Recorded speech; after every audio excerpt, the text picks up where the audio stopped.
Hi, I'm Neil Winwood, founder and CEO of Dakota Ridge Capital, and I want to spend a few minutes going through the latest Senate proposal on the One Big Beautiful Bill as it relates to energy tax credit changes.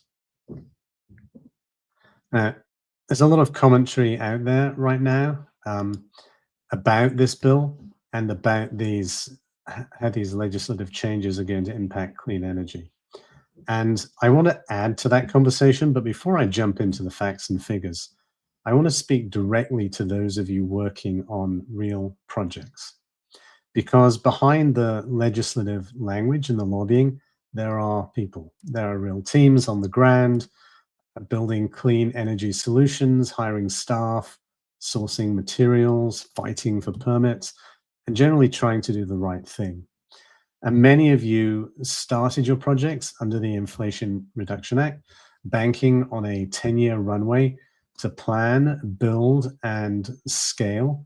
And now suddenly the goalposts are shifting. And some people may be calling your projects part of a Green New scam. I think that's not only inappropriate, but it's flat out inaccurate. There are always going to be projects that weren't ideal, some that lacked true grid resilience or were hastily, incorrectly structured. But most of what I've seen has been built with genuine intentions, incentivized by government policy that frankly has now just changed color and tone. And that's the risk when you build on government incentives. They can vanish just as easily as they appeared. I've spent over 30 years in this space watching tax laws change, fill, or kill deals overnight, and it doesn't get easier. It's exhausting. So if you're watching this and your project is on the losing end, know that what I'm about to share isn't said without empathy. I'm affected too. We all are. So here goes. Let's talk about 45Z to begin with. The proposal is mostly a good thing. It extends the eligibility period from 2027 through 2031, so a 4-year extension. The theme of specified foreign entity involvement after 2026 is common to a lot of the credits that have been amended by this bill. It's mostly good, but there is some negative. The primary negative is that it prohibits the valuing of the credits using in the calculation negative emissions rates beginning in 2026, except for manure. And it eliminates the higher rate for sustainable aviation fuel. The next credit is 45Q and 45U, the carbon capture and the nuclear energy credits. 45Q carbon capture is mostly unchanged, but this bill proposes making equivalent the treatment of credits generated from enhanced oil recovery and from credits that are generated from sequestration of the carbon in underground storage. Those credits will get the same rate, which will be $17, or with the prevailing range requirements, $85 a ton. So that's mostly good. The 45U nuclear credit is unchanged through 2032. There are restrictions on specified foreign entities, and those restrictions ramp up in 26, 27, 28. The advanced manufacturing credit is trimmed from expiration in 2032 to 2031 for battery and solar components. And there is a phase out of critical minerals that begins in 2031 at 75% of the credit value, working down to a complete elimination by 2034.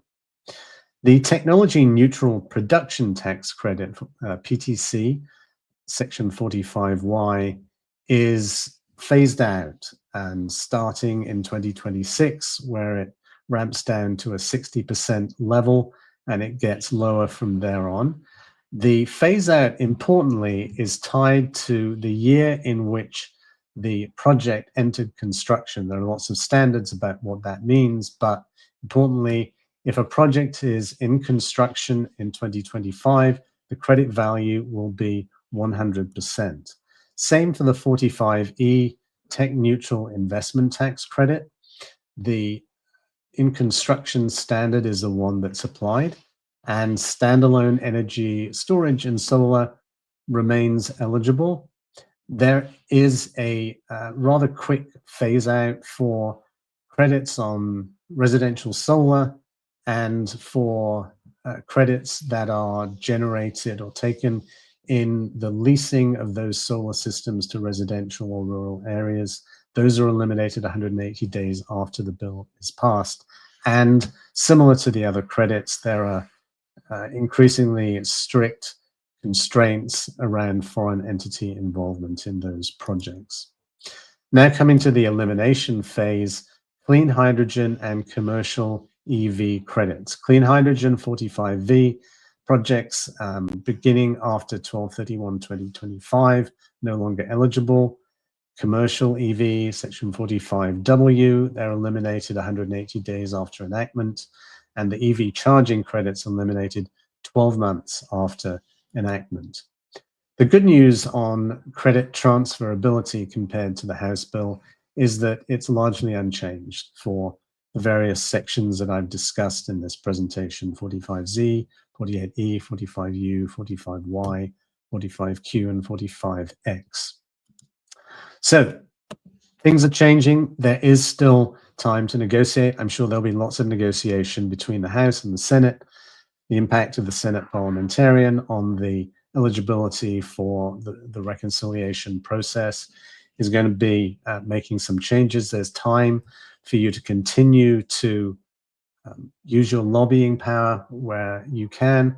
And I think also importantly, to make sure that your credits, that your projects qualify and that you structure them to take the greatest advantage of the available credits and eligibility.